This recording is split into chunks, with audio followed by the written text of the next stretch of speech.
Hello, everyone. My name is Dele Sasegsbon. I'm one of the academic clinical lecturers over at the University of Manchester. Thank you very much for coming, all of you.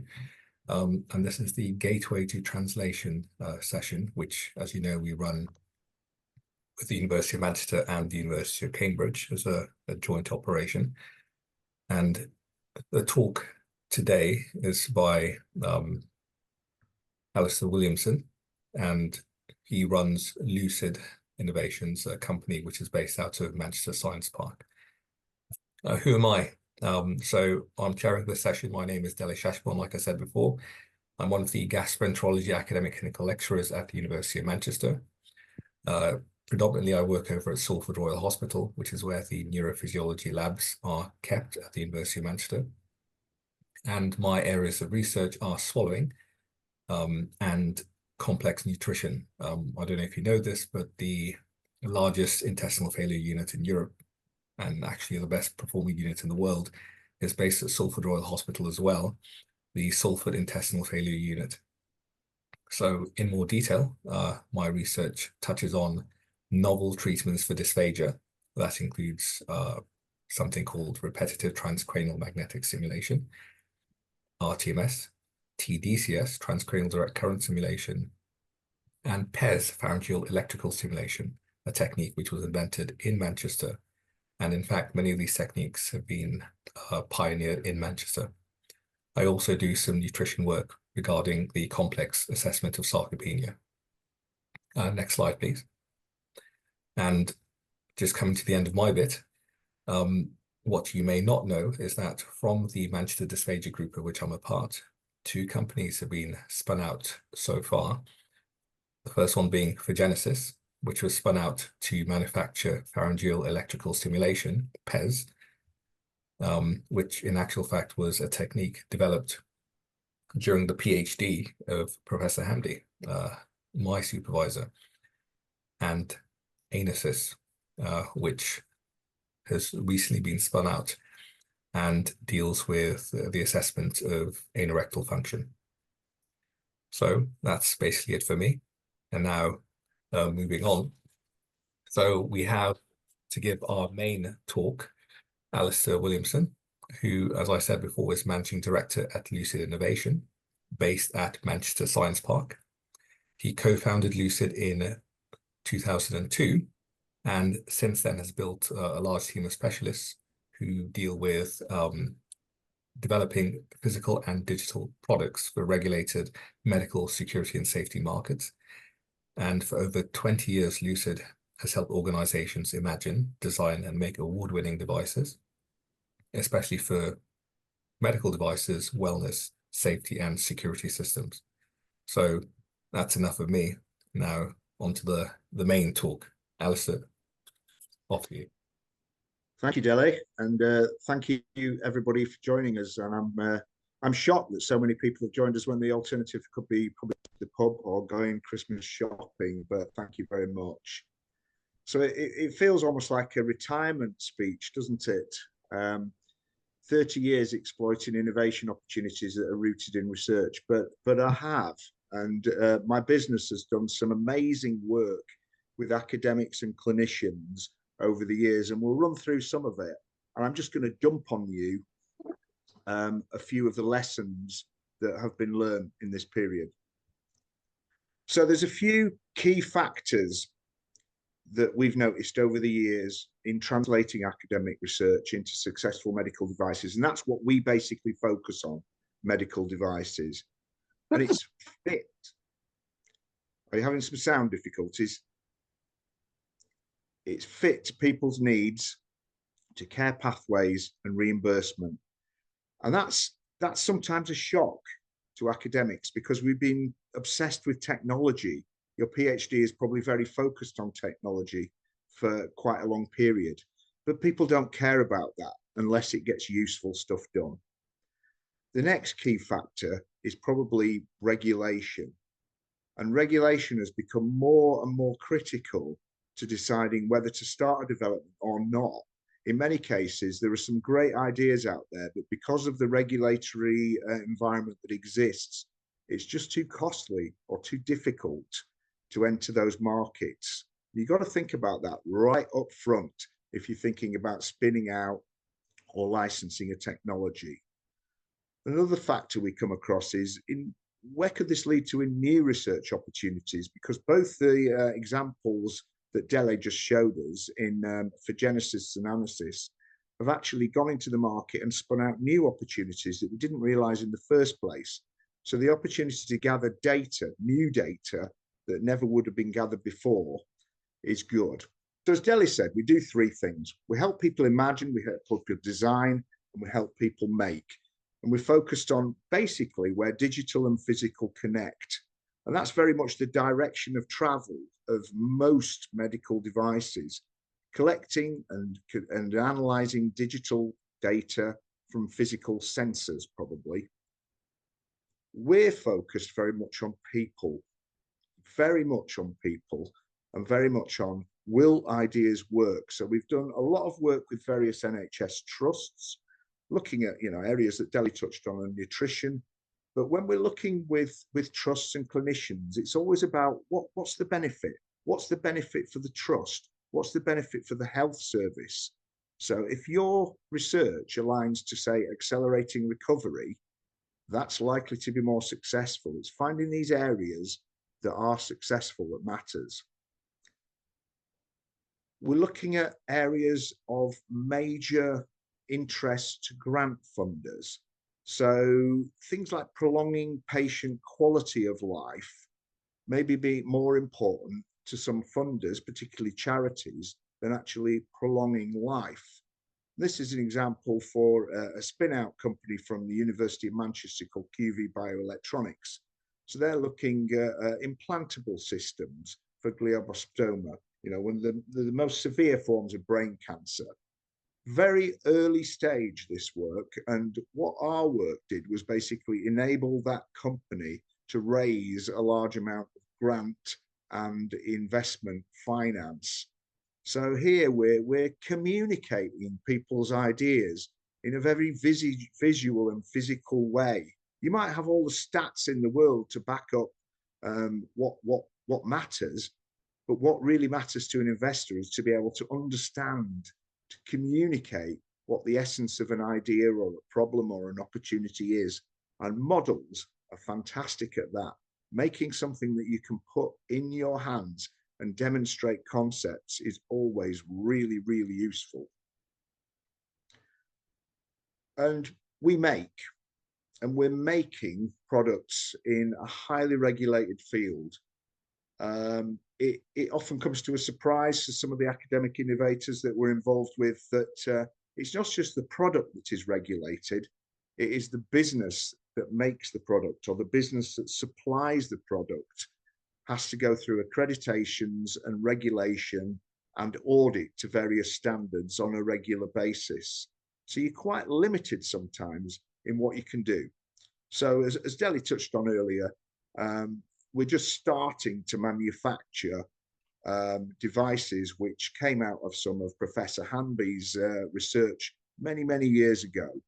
And that ability to take something through from imagination to actually putting it on the market is pretty crucial, because it's one set of hands handling the whole thing, handling your whole journey from idea into manufacture.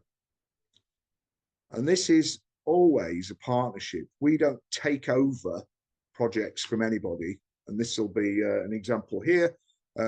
Magnetic brain stimulation, again, something which Dele touched on earlier. But we've been working with this company called Magstim, whose technology came out of the University of Sheffield, I think, in the 1980s, for around 5 or 6 years. So it becomes an ongoing partnership of working and understanding, planning, designing, making together. And that works really, really well. And it's absolutely essential. Becoming part of a team with academics, with clinicians, working together for one goal. We're not chucking things over the wall. As I touched on earlier, regulation is absolutely critical, and it will be absolutely critical to anything you do. Having people who know about regulation in your team is totally invaluable. So, What's the point of your research?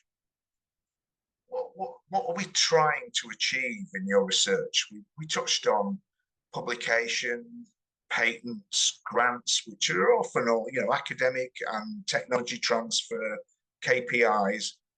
But really, shouldn't we all be aspiring to have positive impacts on people's health, make a better future? To do this, we really do need to collaborate. And we have had some fantastic collaborations with academics, with real successes. It's not something any of us can do independently. Universities cannot make, supply, or manufacture medical devices because the accreditations don't exist within universities, or if they are doing, they shouldn't be legally. And we don't have the research input and the research knowledge that academics have. Working together works better. 2 and 2 equals 5 or more. So what we focus on is medical devices. And there's a definition of medical devices here. So if you're doing anything in this field, basically for diagnosis, prevention, monitoring, treatment, or alleviation of disease or injury, or modification of the anatomy for a medical purpose, it's something that we could help with. We put those people first. We care about people more than technology, because people don't care about technology. They care about what it does for them. And what we start with is thinking, well, what's the future going to be? And there's a big reason for this. It's because medical devices and healthcare technologies take a long time to get into the market. So we're looking at the long-term trends. And our current new government, much like the old government, says it will prioritize 3 shifts which are relevant to impact in healthcare. That these shifts, whether you believe they'll happen or not, they're underlying directions.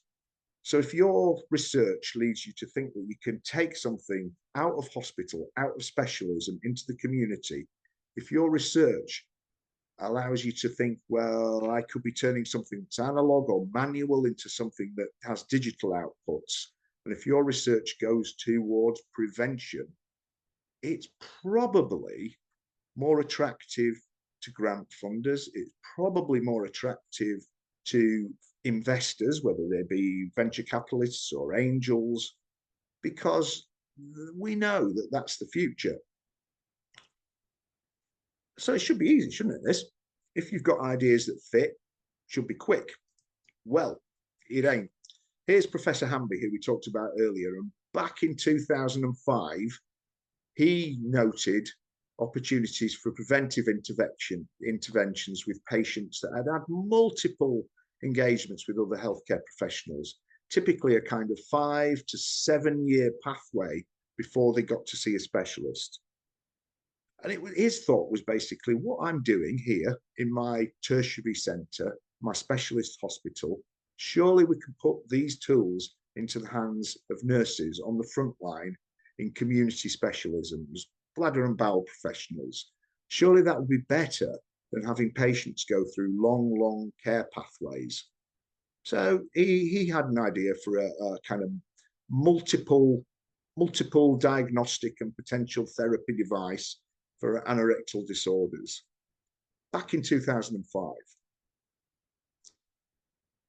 10 years spent in the university and in Salford Royal Hospital undertaking internally funded R&D.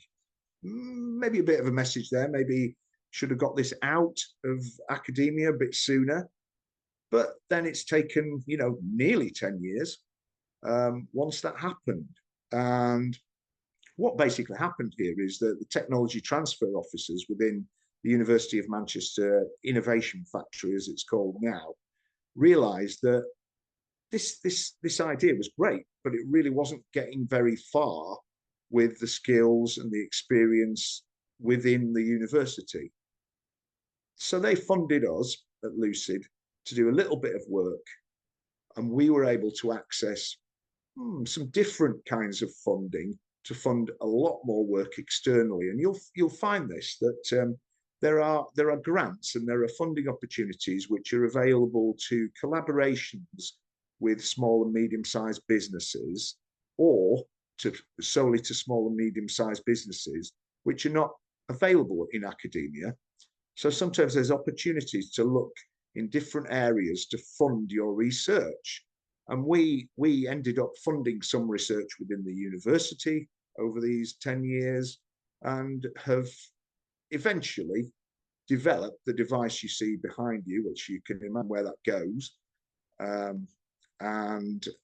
We now found relationships where we can distribute this into the UK market initially, but onwards to Europe and the United States.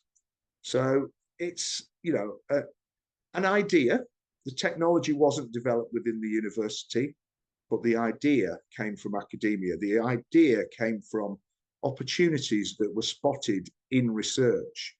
So what I suppose my message is there, you don't always have to develop it yourself within academia. From looking at partnerships outside of academia, there may be different opportunities. So why does things take so long?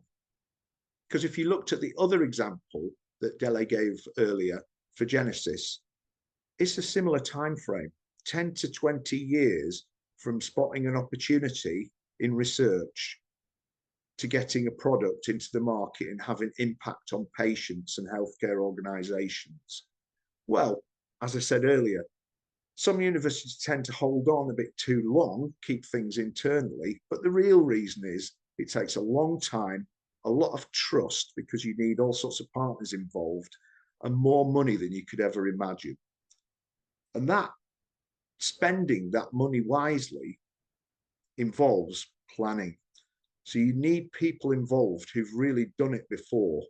Yeah, I've spent nearly 40 years doing this now, and there are many other businesses like ours who can help out in similar ways. But what we add to research and development is all that knowledge about regulation and distribution. And these are the two R&Ds. There are definitely two distinct R&Ds, and they overlap and they combine, and they have to happen at the same time to improve your chances of success.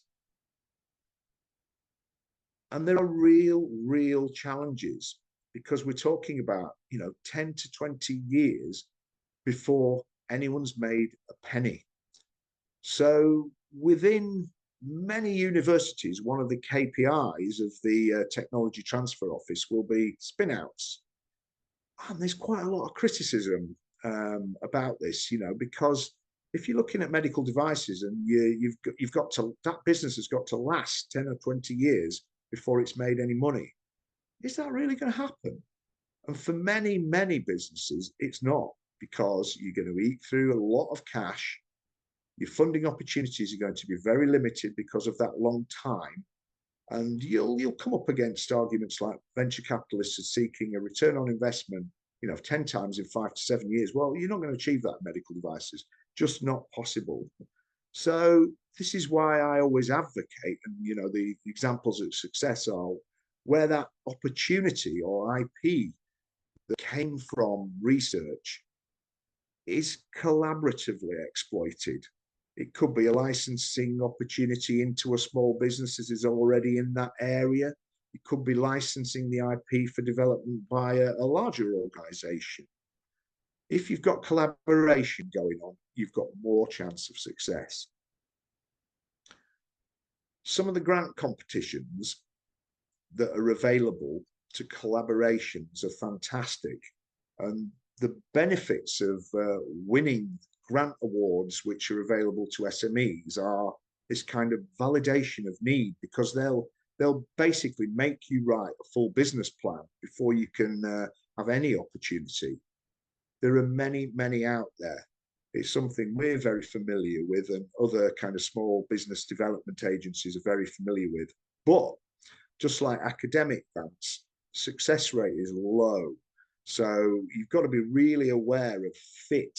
And this concept of fit, does your idea really fit, is terribly important. Funding is also typically not 100% of costs. So that's sometimes difficult unless your commercial partners or your external partners have got some interest in the field already. But there are many sources on the right-hand side, from SBRI Healthcare to Innovate UK, to the charities, to the academic health science networks, who can be quite helpful. They're great sources of early money, which are probably not available, well, not as available in academia, but would be available in collaboration. Intellectual property is a massive challenge because obviously as an academic, you probably want to publish as early as possible.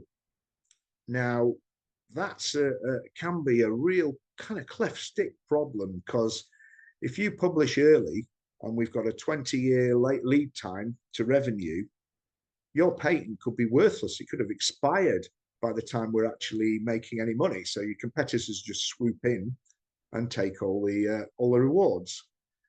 Your international IP costs may be unaffordable. Their IP costs money, a lot of money over the years. So I always recommend, if possible, say as little about the detail, as little about the technology. If there's any publication, try and keep it secret. And there are ways that this can be done. I've read lots of papers where the exact technology is not revealed. The key factors is not revealed. Patent as late as possible. And this can be a bit of a problem with your technology transfer offices, because it's one of their KPIs. But there are little techniques you can use, and the stuff in blue at the bottom of the page, the kind of takeaway tips. To establish that you did it first, you can apply for a patent and withdraw before publication. And you can repeatedly do that. So you're on like a 2-year cycle of applying and withdrawing. You've still got priority. You still did it first. If somebody else tries to apply for a patent, you can prove that you had that idea. It's worth considering. If you do go for international patent applications, sometimes it's worth considering only doing those in key distribution hubs. There are hubs in the world like Singapore, Shanghai, or Hong Kong, where a lot of business is done through. Now, if you've got a patent in one of those hubs, basically, as soon as something comes in there, you can prosecute that patent. So you don't necessarily have to patent in the whole world. It can be more economical. IP specialists could tell you more about this than I could, but having a strategy for intellectual property and having a strategy for controlling the cost of intellectual property is really important when we've got long lead times to revenue. They're expensive. What do they mean? Well, again, coming back to patents, the more specific the claim, the more likely it is to be granted. So your patent agent will say, this is great, I can easily write this. But equally, the easier it is to be circumnavigated if people take slightly different approaches. And companies like mine are commissioned to circumnavigate patents on some occasions, and we can do that perfectly legally, just by creative thinking. Broad is definitely best in intellectual property, and useful trumps unique. Nobody cares if you've got something that nobody else has done. What they care is what it could do for them. It's got to be useful. And we do see a big issue in all the years I've been working in early patents, often out of academia, because development, you'll often realize better ways of realizing that solution along the journey. And often that IP has got very little value in the eventual product. So sometimes, again, keep it quiet. Focus on the world. I mean, Wes here, inadvertently, Mr. Streeting, our health secretary, is pointing in the direction that many, many businesses are taking now. And this is driven by the cost of regulation and the ease of distribution to patients, to clinicians in the American market. America first at the moment sounds a bit Donald Trump and a bit MAGA, but most healthcare developers are very much focused on the States. and there's reasons for this. The United States is a relatively easy territory to enter with medical devices. The regulation is fairly stable. It's not changing at the moment. And there are some quite quick processes for getting new medical devices in the market, particularly one called 510K predicate.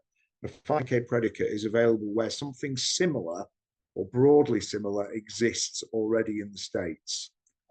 Now, the situation in Europe, I'll come on to next, is very different. But also in the United States, distribution, getting your device to patients is relatively straightforward. And that's because basically in the States, they pay per procedure. All sorts of problems in reality with doing this and people not getting treated. But as a manufacturer of medical devices, you know what you're going to get paid. You know what the insurance company is going to pay for a procedure. So the clinicians know what they're going to get paid, and they tend to buy diagnostic and therapy devices because of that. So it's fairly straightforward. Let's move on to Europe. Europe is completely different. For one, your documentation, and this might be a great deal of your documentation, even down to your technical file that comes with your device, may need to be translated. So with 27 countries in the EU, you might not go into all of them, but there's quite a lot of translation to do.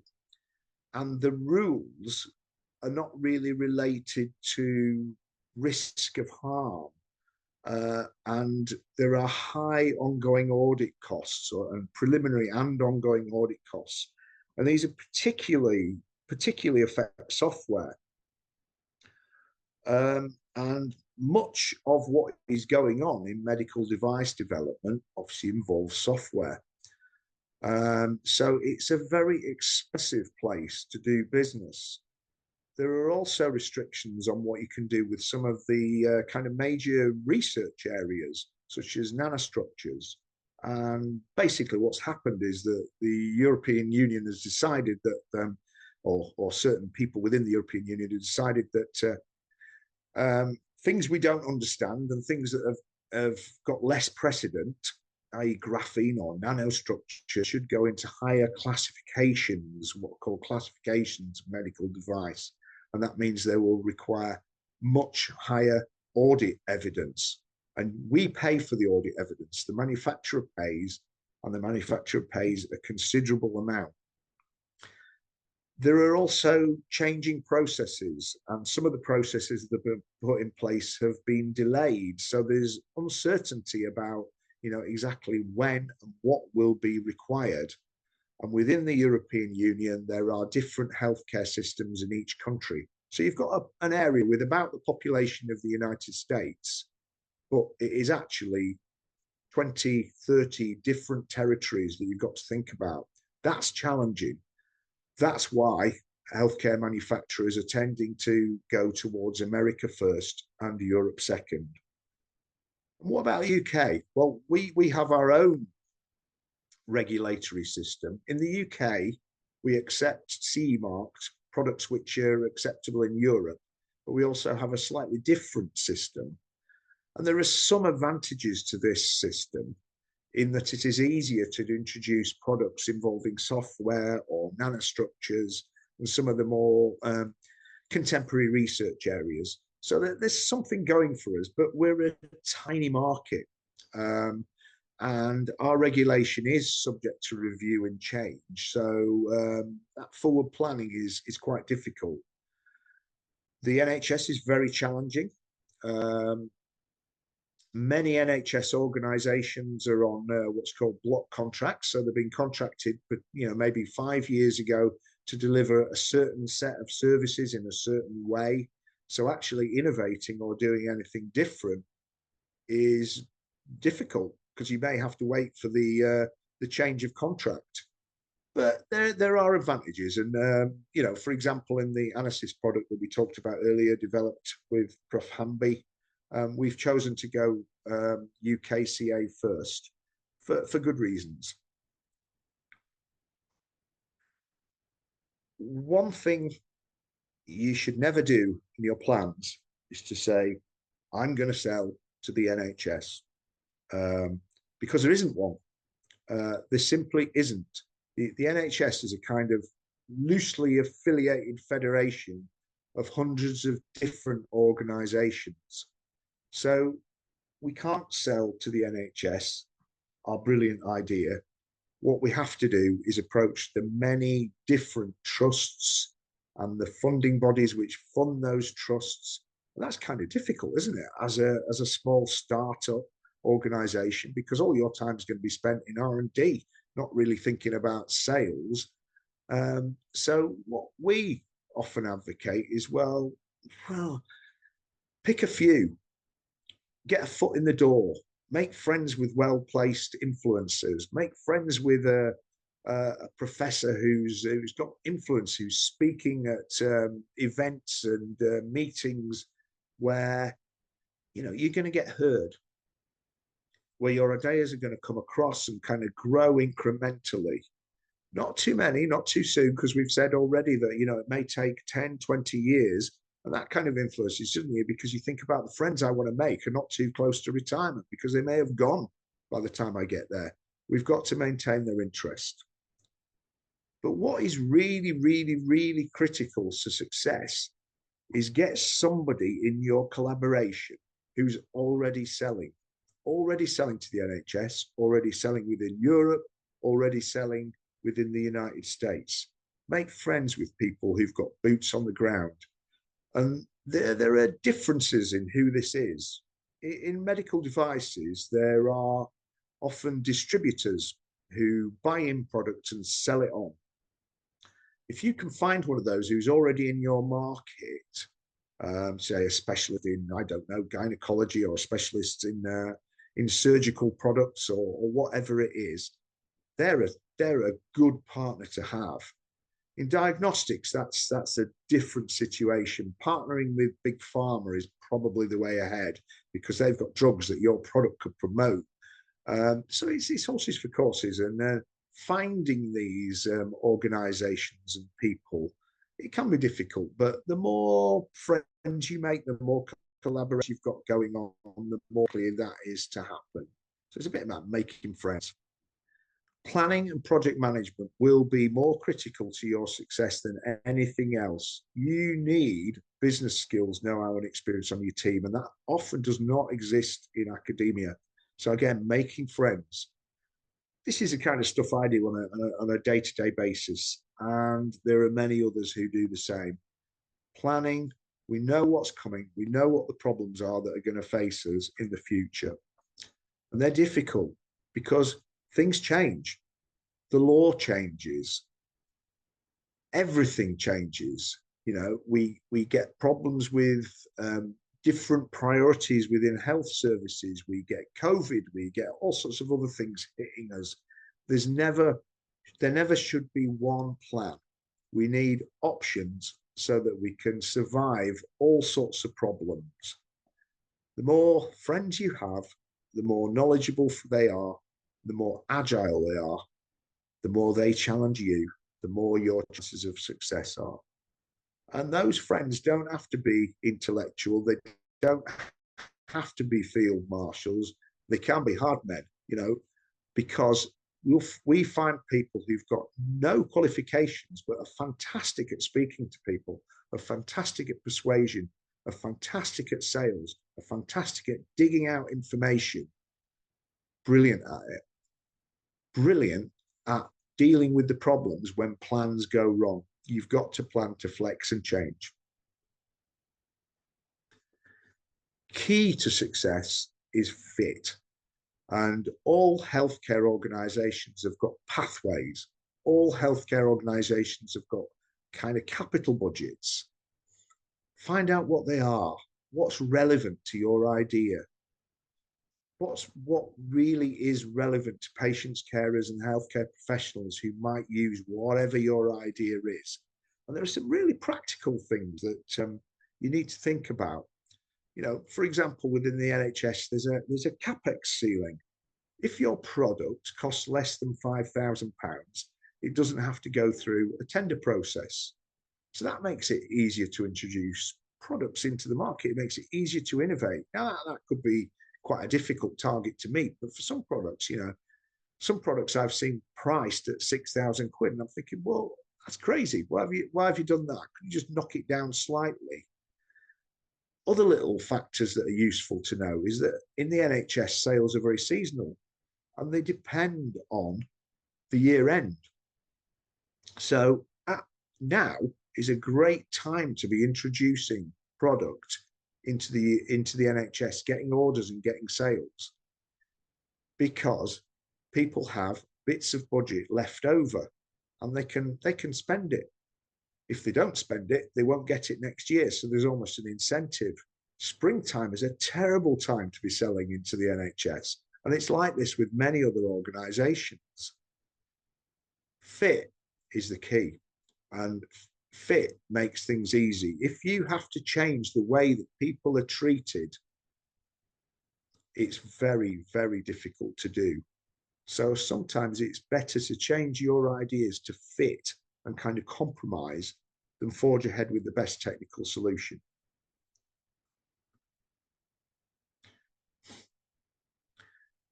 We find visualization a really important tool because many people who are rushed because they've got patients to treat or they've got all sorts of other priorities, find visuals quick to engage with and easy to understand.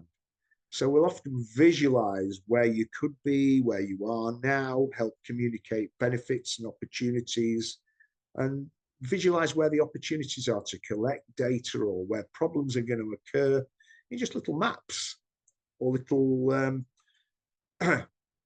drawings of how this idea could fit into people's environments. It helps people relate to your ideas. So often, you know, a picture can paint 1,000 words, and it helps if you visualize what you're doing. It's also essential that it does fit their environments.